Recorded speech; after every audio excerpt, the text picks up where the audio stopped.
Merci Monsieur le Président.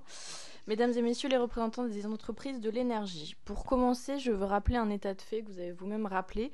Si nous sommes réunis pour discuter de ce projet de loi, c'est parce que le gouvernement d'Emmanuel Macron a échoué à atteindre les objectifs en matière d'énergie renouvelable qu'il s'était lui-même fixés.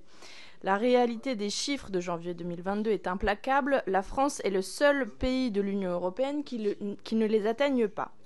Force est de constater qu'à cette heure, le projet de loi ne se donne pas les moyens d'atteindre l'objectif qu'il entend poursuivre. France Énergie Éolienne estimait ainsi qu'en votant le projet de loi en l'état, nous ne gagnerions pas plus de quelques mois sur les 5 à 10 années qui s'écoulent en moyenne entre la conception d'un projet et sa mise en service.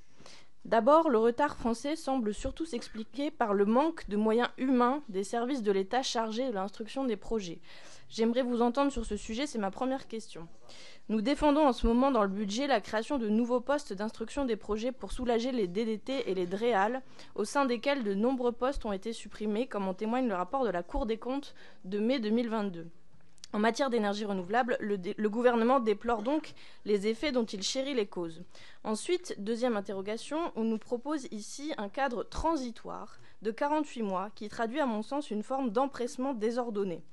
Nous serons toujours, nous, les partisans d'une bifurcation organisée de notre modèle énergétique qui repose sur une intervention publique qui soit assumée.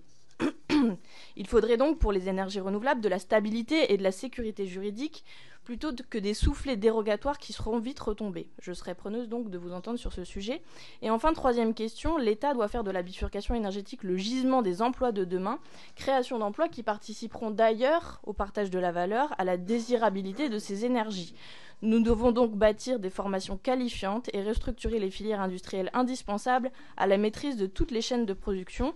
J'aimerais donc vous entendre sur les leviers que vous identifiez pour les construire. Merci. Merci.